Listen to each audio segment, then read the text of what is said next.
I don't know about you, but I hate waking up in the middle of the night.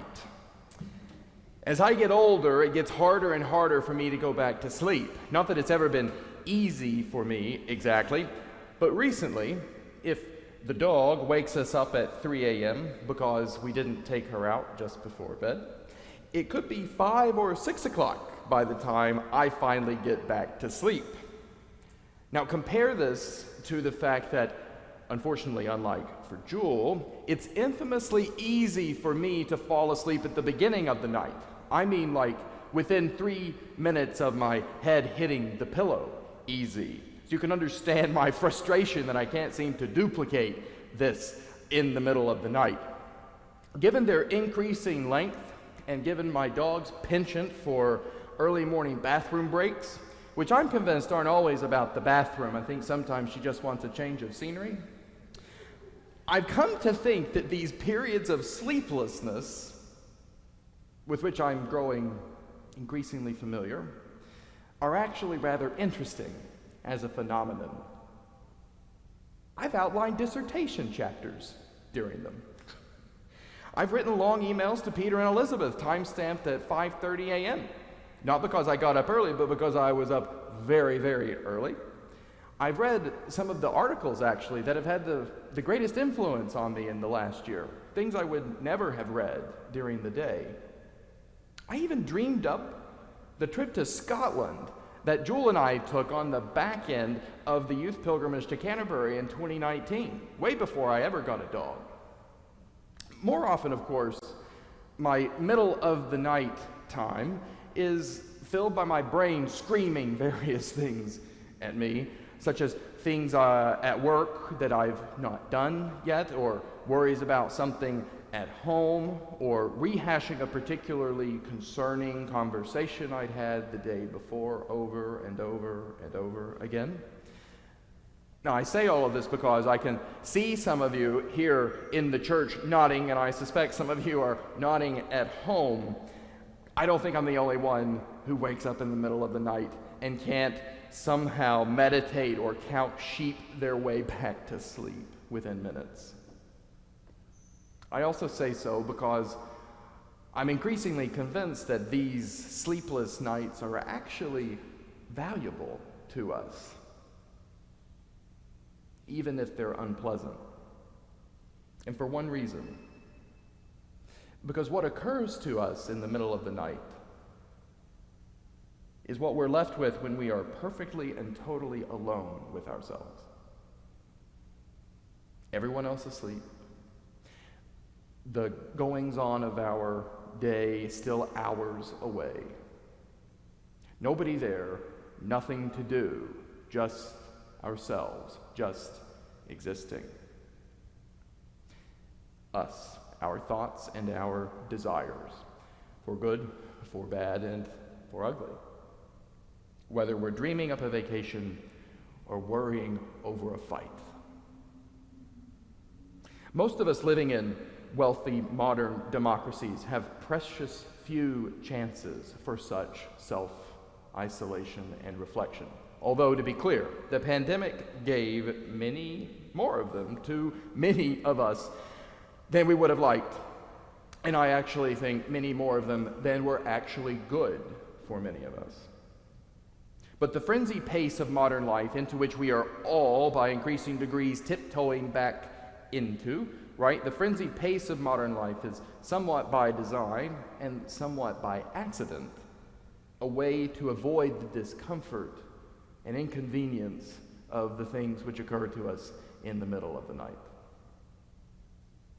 Many of us, most of us, I'd gamble, live to be distracted from distraction by distraction, as T.S. Eliot put it. Chasing one form of diversion the moment we've squeezed all the life out of the last one. Going through life as though our days were like little tubes of toothpaste, eventually to be discarded in the wastebasket under the cabinet.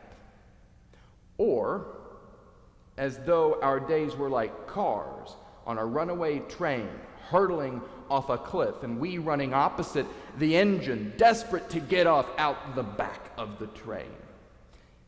Put another way, we often live on the surface of life, and sometimes frantically so, in a frenzy, nervous of plumbing the depths too deeply, whether they are the depths of our joys or of our fears.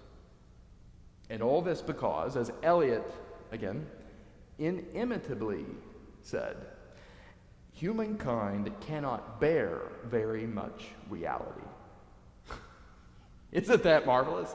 It's just unmistakably true in the very best way. Humankind cannot bear very much reality. Not only because much of the time it's too awful, but sometimes because it's too wonderful. Too wonderful, like when my best friend from college and I, on the evening before she left to work a summer camp and I prepared to move to New Haven, this would be the last time that we saw each other for at least a calendar year, maybe more, we didn't know. We parted on returning from one last dinner out by one of us darting out the elevator and saying, "Okay, goodbye," not even looking at the other. Have you ever said goodbye to someone you love like that? It's because it's almost too much. And I don't think this is always a bad thing, okay? I don't think it's always a bad thing. Pathological avoidance of life, its joys and its sorrows, is harmful to us, of course. That's reasonably obvious. We become disconnected from reality. Pathological avoidance is harmful. But the inability, actually, to put awful things particularly to bed, to put them down or to compartmentalize them, can be just as undesirable and painful. I'm reminded of sufferers of PTSD who cannot prevent painful and unbidden incursions of past trauma coming into their present consciousness. That's not good either.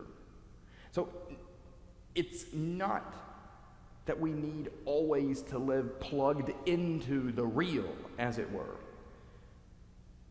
Human beings really cannot bear very much reality because we aren't really equipped or prepared to, at least in the state that we find ourselves, our present fallen state, according to Christians. What we need, I think, isn't to force ourselves constantly to live at that great intensity, to constantly stew in our regrets or our failures, or even to live life in such an intense state of happiness that we're in perpetual delirium. But what we need instead is to regularly and periodically engage with reality in healthy ways, notably by regular and honest reflection and conversation, in things like therapy, or confession, or prayers of thanksgiving, or rest-taking, or intentional vacations, which aren't just about, doing more stuff, which many vacations are. But I'll leave that to you as you begin to plan your summer. We need spaces in modern life that help us to live lives that are more real than not. Places and spaces, times that can prepare us to bear the eternal weight of glory. In our lesson from 2 Corinthians this morning, St. Paul is riffing on an ancient philosophical idea that the world of eternity, or the spiritual world, is somehow more real than this world.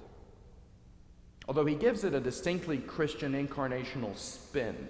So the ancient Greeks thought that the spiritual world, the world of eternity, was more real than this world because it was just that. It was spiritual, not bodily, not fleshly, not characterized by things like podiums, which I can bang my fist on, or a body like this, which I can touch and feel. Paul says, no, that's not quite right. Eternity is more real than this world, but it's no less bodily or sensual. Just bodily and sensual in a different way. That's one of the most interesting things that's happening in the course of 1st and 2nd Corinthians in the New Testament.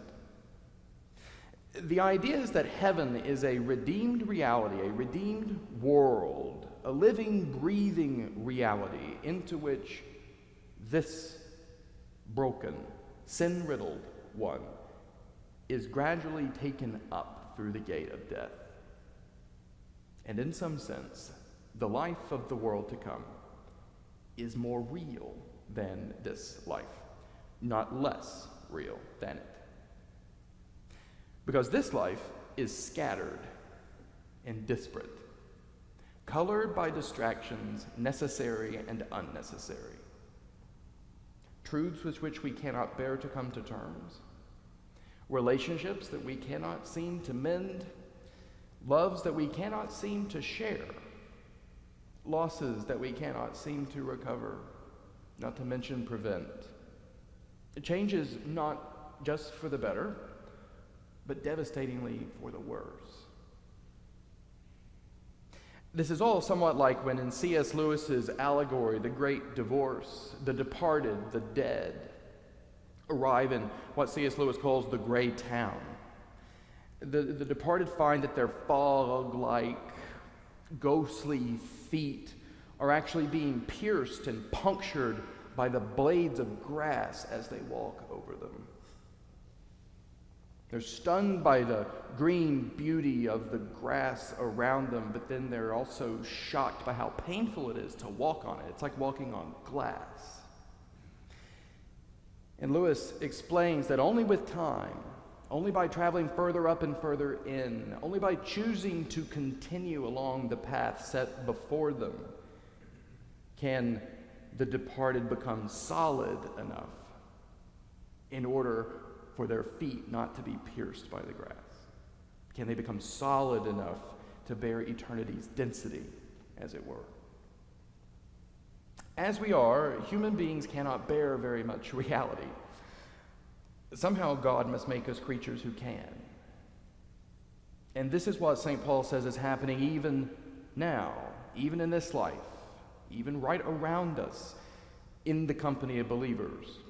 Those whose afflictions, specifically, he says, are preparing them for an eternal weight of glory beyond all measure. Preparing them to bear the weight and the solidity of heaven. Paul said so partly to keep his friends and to keep us, I think, from despairing. Because all of those things which we long so desperately to avoid, which are so frustrating to us, things like suffering, and silence, and solitude, and sleeplessness. All of these things can have a way, by grace, of concentrating us, of thickening up our sense of where we are, who we are, and whose we are, by clearing away everything else.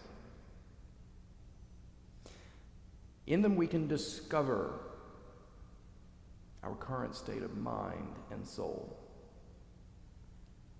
And we can, moreover and more preciously, come very close to the experience of God, who, when all the other curtains of life are pulled back, is the one who's really, really there. So the next time that you're up in the middle of the night, please say a prayer for me, because I might be awake too. And then ask yourself whether it has anything to tell you.